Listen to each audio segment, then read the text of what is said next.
Hey everyone, this is Lords, and I'm speaking in behalf of my team, The Unknown Author. But this one hits different. You know, we live in a world consumed by technology. Our phones, our cars, our jobs, it's everywhere. But what happens when that technology takes a dark turn? What happens when it's used not for progress, but for destruction? That's what I want to talk about today. This ain't about some sci-fi movie, folks. This is about the very real, very terrifying reality of modern warfare. We hear about wars on the news, see the images flash across our screens, but how much do we really understand about what's happening out there? I'm talking about the drones, the automated systems, the algorithms that are changing the face of battle as we know it. It's a whole new world of warfare, and it's happening right now.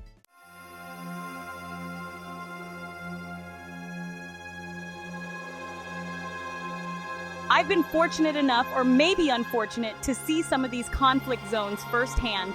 Places like Syria, Yemen, places where the news cameras don't always go or can't always show you the true extent of the devastation. And trust me, it stays with you. It's the look in people's eyes, the fear, the uncertainty, the sheer exhaustion from living in a constant state of survival. You see kids who've witnessed more violence than any child should ever have to. Their innocence, their childhood, it's all stolen away. And the worst part, a lot of this suffering, it's happening because of decisions made by people sitting in air-conditioned rooms thousands of miles away. People who may never have to face the consequences of their actions.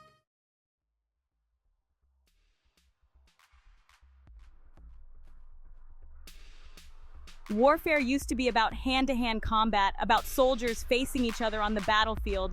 There was a certain, for lack of a better word, honor in it, a recognition of the enemy's humanity, even in the midst of conflict. But those days are gone. Now, it's all about drones, about algorithms making life or death decisions in milliseconds. It's clean, it's efficient, it's impersonal. And that's what scares me the most. When we remove ourselves from the equation, when we hand over the reins of war to machines, what happens to our humanity? What happens to our souls?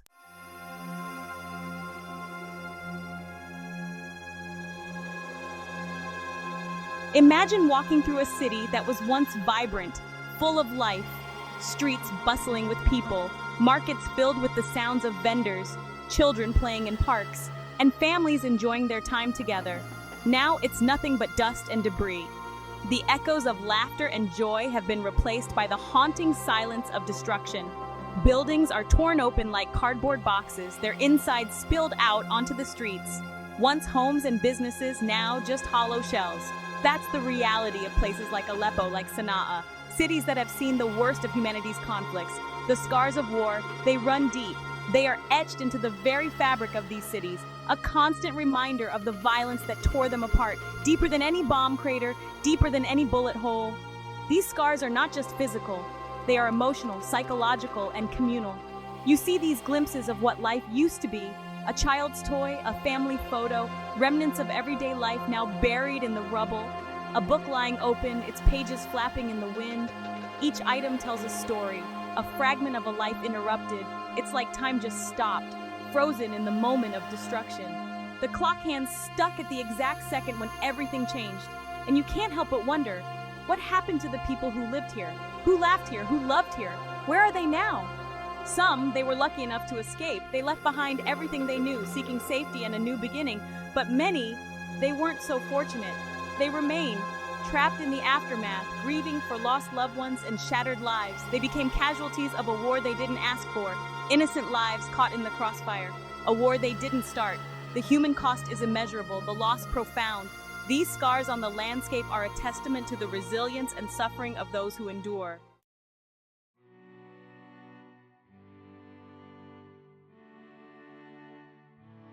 They say that war is hell, but you know what's even worse? Seeing what it does to the children. They're the ones who suffer the most, the ones who have the least to gain from all the fighting. Their childhoods are stolen from them. They grow up too fast, forced to witness things no child should ever see. And yet, even in the midst of all this darkness, you still see glimmers of hope. Kids playing in the rubble, their laughter echoing through the ruins, a reminder that even in the darkest of times, the human spirit can endure. But for how long? When you see a child's drawing full of tanks and bombs and soldiers, you realize that something is deeply, terribly wrong. We're failing them. We're failing our future.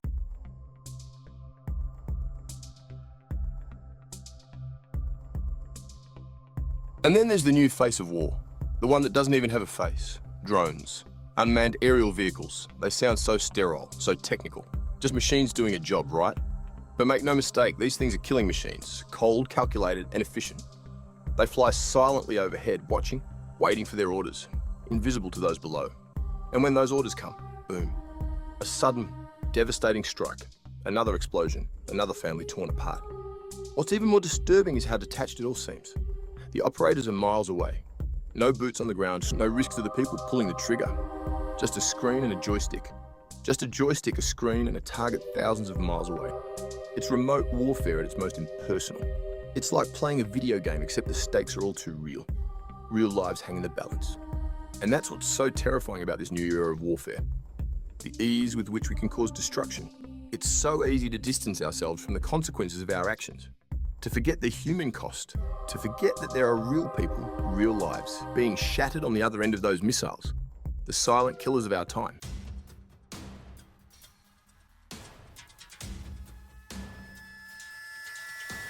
You ever get the feeling that we're becoming more like machines ourselves? Cold, calculating, detached. It's like something's shifting, you know. Something fundamental about what it means to be human, to wage war. In the past, war was messy, brutal, but there was a certain intimacy to it. Soldiers faced each other on the battlefield, looked into each other's eyes. They saw the fear, the pain, the humanity, even in the enemy. Now, it's all sterile, sanitized. We fight our wars from a distance with machines as our proxies. And in doing so, we lose a part of ourselves. We become ghosts in the machine.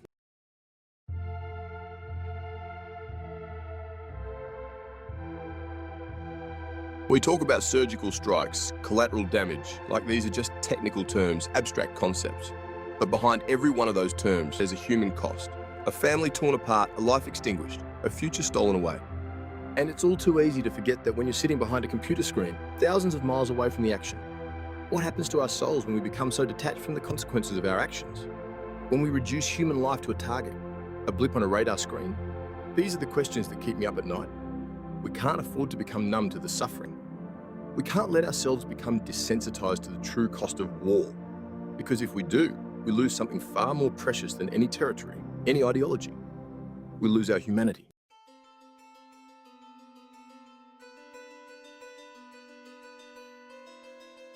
My grandfather, he fought in World War II.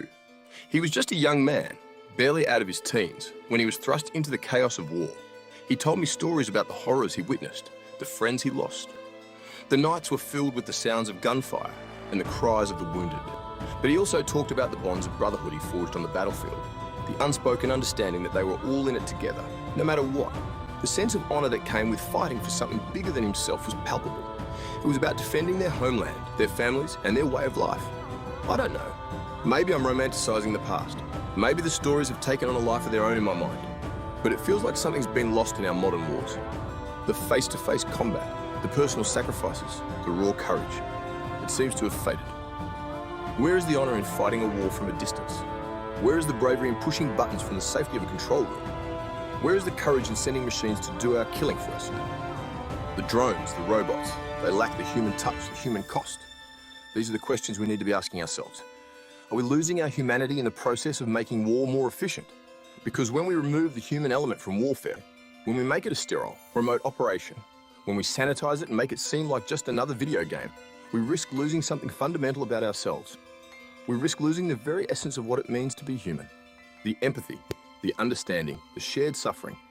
We risk becoming the very monsters we claim to be fighting against. And in doing so, we lose the honour, the courage, and the humanity that once defined us.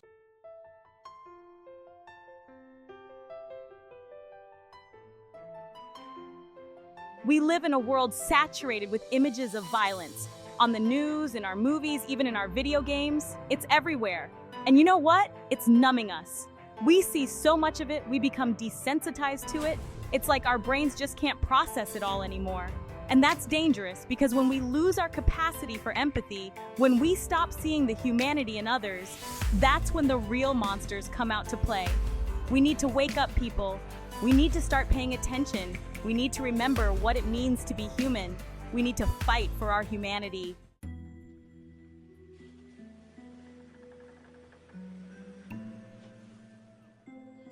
Here's the scary part. As we rely more and more on technology to fight our wars, we're essentially handing over the reins to algorithms. Lines of code are making life or death decisions, and algorithms, they don't feel, they don't hesitate, they don't have a conscience. What happens when a drone malfunctions? When an algorithm miscalculates? Who's accountable then? These are the questions we need to be asking ourselves right now, because the future of warfare is being written in code. And if we're not careful, it's a future that could be devoid of humanity. We need to find a way to reconcile our technological advancements with our humanity. We need to ensure that technology serves us, not the other way around. The stakes are too high to ignore. The future of our species may depend on it.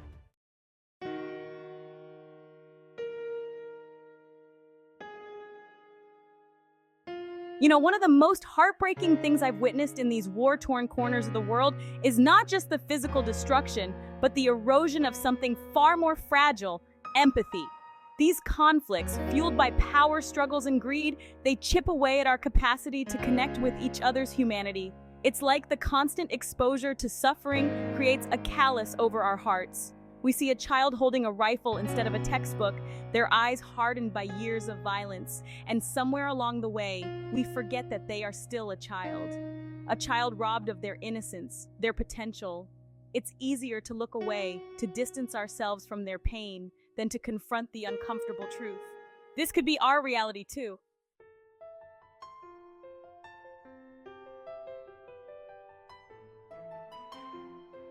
And that's the danger, isn't it? Apathy, indifference. They become the silent killers in our midst, more insidious than any weapon. We become so consumed by our own lives, our own little bubbles of comfort, that we forget about the world burning around us. We're bombarded with so much information these days, it's easy to become overwhelmed, numb. War and suffering, they become just another headline, another story flashing across our screens. And before long, we stop feeling anything at all. But silence, my friends, is complicity. When we choose to ignore the suffering, we become complicit in it. We become part of the problem.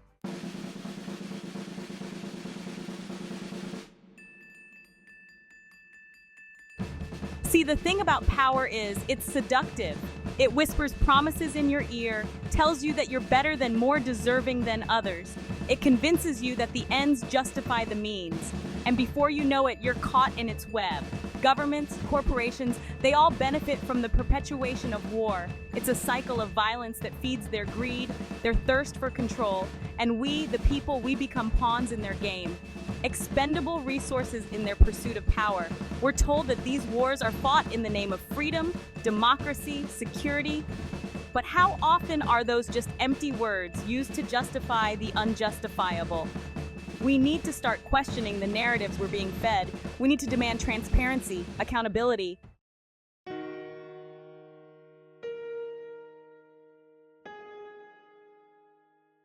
So where do we go from here? How do we reconcile the darkness we see in the world with the hope we hold on to in our hearts? I don't have all the answers, folks, but I do know this. We can't afford to stay silent. We can't afford to look away. We need to start by looking inward. By examining our own biases, our own complicity in the systems that perpetuate war and violence, we need to ask ourselves the tough questions. How are we contributing to the problem? What are we willing to do to be part of the solution? Because the truth is, we all have a role to play in creating a more peaceful, more just world, and it starts with each and every one of us.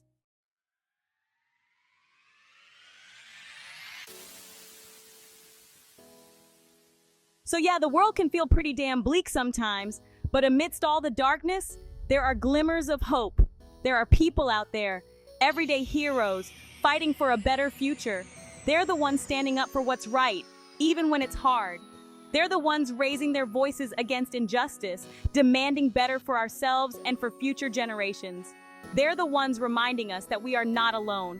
It's time to reclaim our humanity, folks. It's time to choose empathy over apathy, courage over complacency. It's time to remember that we have the power to create the world we want to live in, a world where war is not the answer, but a shared struggle we overcome together.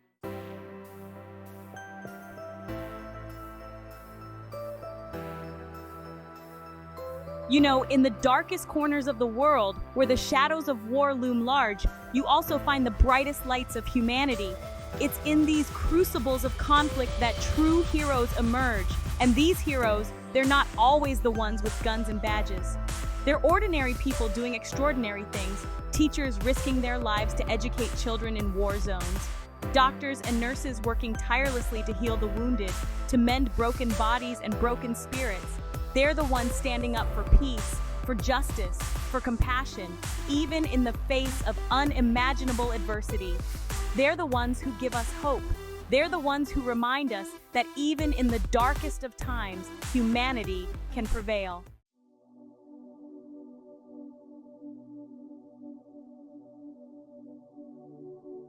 But here's the thing about heroes. They don't exist in a vacuum.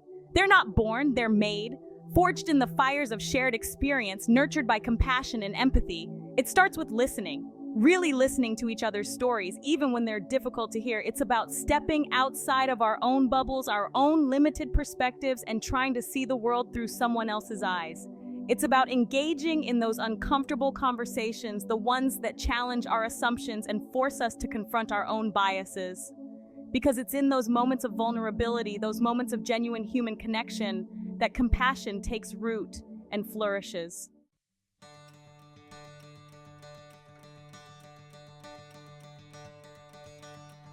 Look, I'm not gonna lie, the world can feel pretty damn overwhelming sometimes. Like we're drowning in a sea of bad news and there's no way out.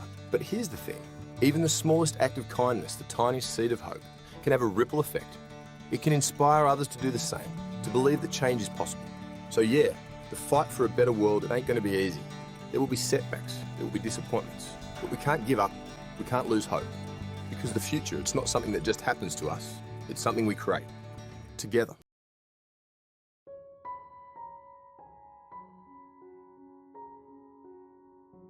Look, I ain't no saint, never claimed to be. But somewhere along the way, traveling through these war zones, seeing the best and worst of humanity, I started asking myself some tough questions. What do we stand for? What are our values? What kind of world do we want to leave behind for future generations? It's easy to get caught up in the day-to-day grind, to become desensitized to the suffering we see on the news. But somewhere deep down, I think we all have a moral compass, a sense of right and wrong. We see the damage we're doing to our planet, to each other. We see the consequences of our actions or our inaction. And we know, deep down, that we can do better.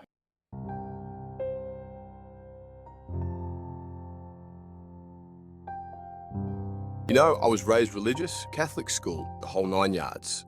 And even though I don't go to church much anymore, there's something about faith, about mercy, that keeps calling me back. Maybe it's the belief that there's something bigger than ourselves, something that connects us all. Or maybe it's just the hope that even in the darkest of times, even when all hope seems lost, there's still a chance for redemption.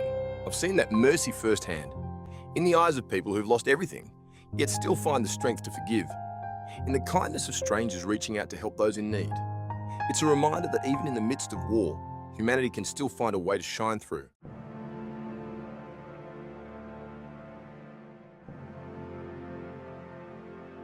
We're at a crossroads, folks. The world is changing faster than ever before. Technology is advancing at an unprecedented rate, and the choices we make today will determine the course of our future. This ain't just about wars on some distant battlefield. This is about a battle for the soul of humanity. A battle for our values, our compassion, our very humanity. It's time to decide what side of history we want to be on. It's time to turn back to God for mercy. Let us remember that in seeking mercy from God, we are reminded of the boundless love and compassion that surrounds us to fight for the future we want to see. A future where peace triumphs over war, where love conquers hate, and where humanity remembers its shared humanity. Stay strong, stay woke, and most importantly, have faith in God, the Creator. From the Unknown Author team.